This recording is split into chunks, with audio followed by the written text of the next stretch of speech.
essa claridade que mais tarde passou a me perturbar.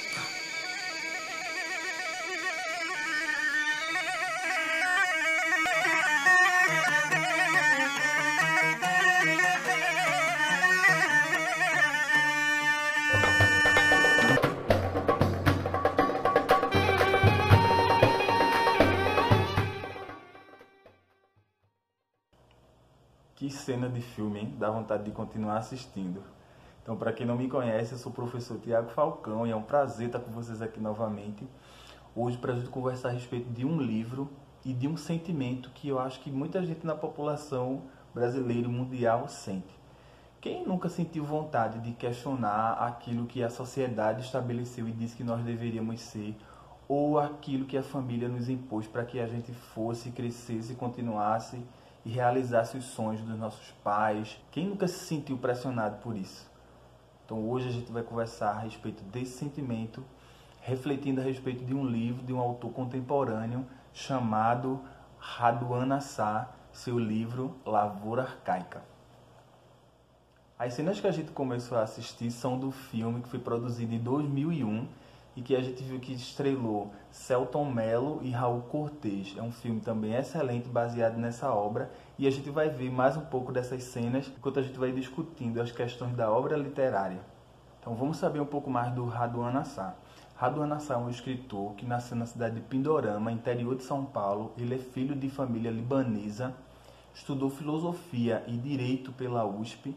Não publicou muitos livros, mas são livros que são reconhecidos como grandes obras dele. Ele se retirou do mundo do cenário literário muito cedo. O livro que a gente vai conhecer hoje é o livro de estreia de Raduan Assar na literatura, e isso foi em 1975. Essa obra também recebeu um grande prêmio importante, o Prêmio Camões. Essa obra trata de um assunto bastante delicado e pode ser que tenha entrado para o rol de obras que são teoricamente censuradas, por tratar de uma questão muito sensível e que a gente vai descobrir até no final desse vídeo. O livro começa sendo narrado pelo personagem principal, que é um adolescente de 17 anos chamado André. O livro é escrito também de uma forma extremamente poética e segue um fluxo de pensamento, onde as idas e vindas são muito comuns. Então, o tempo que predomina na obra é um tempo psicológico. Mas antes de avançarmos nessa questão, vamos pensar o seguinte: a gente precisa pensar sobre o título do livro. Por que ele se chama Lavoura Arcaica? O termo lavoura a gente já sabe que remete à vida no campo, à vida rural. E essa lavoura arcaica, arcaico tem a ver com antigo. Então, quando se fala de lavoura arcaica, a gente está falando de repente de uma agricultura familiar, a maneira como as coisas eram cultivadas antigamente, que a família tinha uma grande participação nesse cultivo, nesse cuidado com a terra. Então, vai nos remeter ao conservadorismo, à coisa antiga e como as relações se davam em um determinado tempo. O primeiro capítulo do livro vai trazer, então, André numa pensão. Ele havia fugido de casa e o seu irmão indo buscá-lo para que ele retornasse para casa. Para a gente ter um pouco de ideia de como é essa linguagem do livro, essa linguagem poética, diferente, que vai exigir um pouco mais de esforço, um pouco mais de trabalho para essa compreensão, vou fazer a leitura da página 9, para a gente ver, através dos olhos de André, um pouco dessa cena.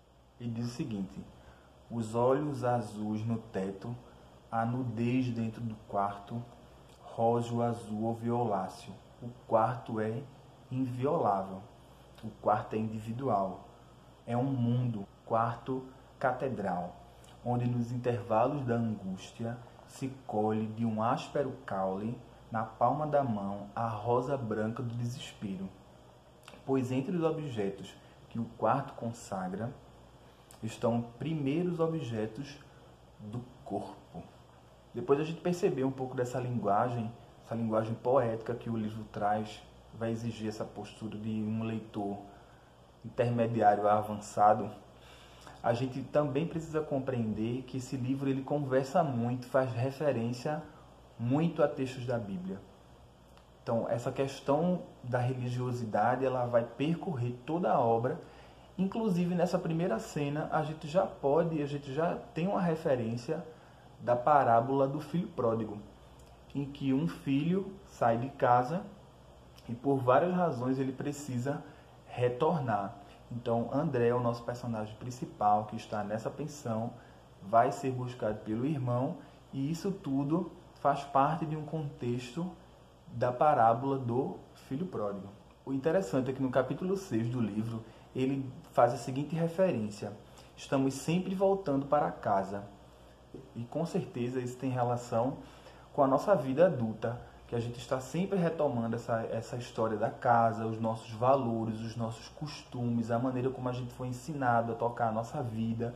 Então é sempre esse retorno, não um retorno físico, mas é um retorno aos valores, aquilo que foi estabelecido por várias razões dentro de nossa família, são os nossos valores.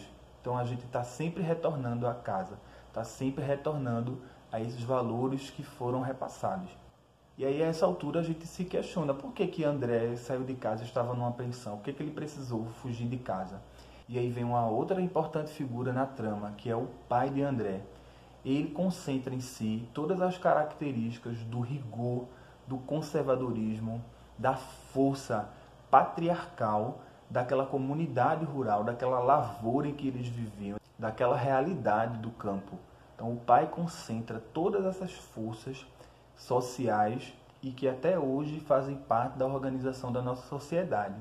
Então a fuga de André na verdade, é essa fuga do pai e também a fuga de tudo isso que essa figura paterna representa. Enquanto o pai é essa figura da força, a mãe, por outro lado, é a figura da doçura, da aceitação, da submissão. Traga ele de volta dentro. O tempo é o maior tesouro de que um homem pode dispor. E é claro que esse papel era o papel que as mulheres desempenhavam no núcleo familiar há algum tempo atrás. E a gente está revendo todo esse processo, porque isso não é mais o lugar que as mulheres querem ocupar.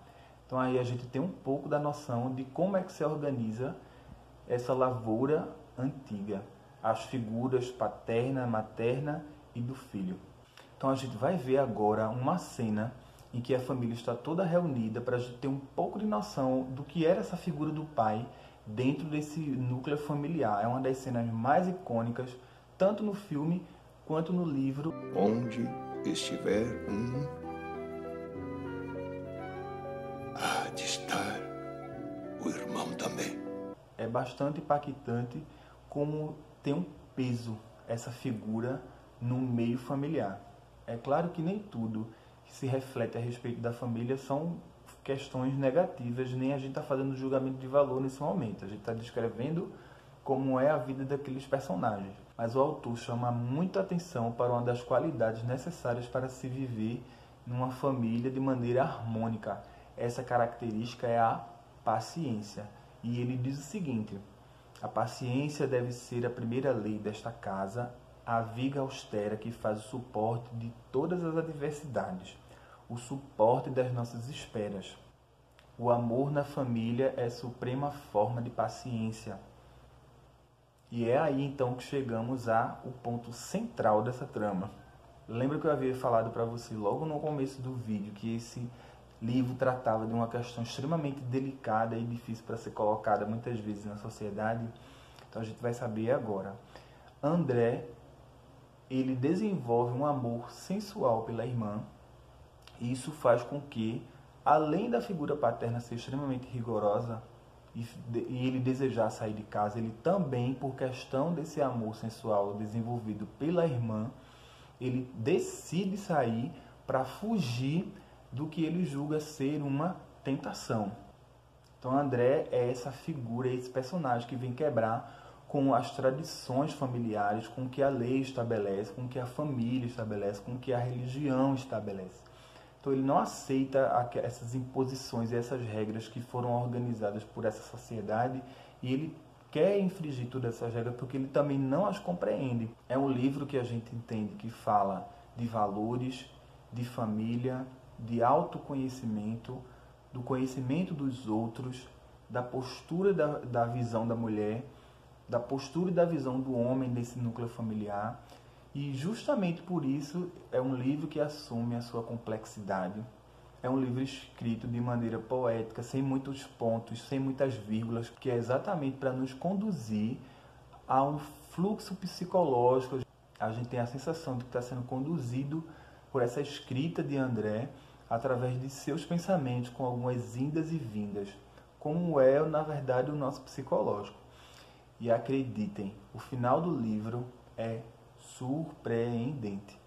E é claro que eu não vou dizer para vocês, porque senão vai perder a graça. Então, espero que assistam o filme e também leiam o livro. É uma obra impressionante, é uma obra complexa, é uma obra que vai exigir um pouco mais da gente, mas é uma obra que também vai contribuir muito para as nossas reflexões e para a nossa vida. Espero que tenham gostado. Se gostou, não esquece de dar um like e compartilha. Até mais.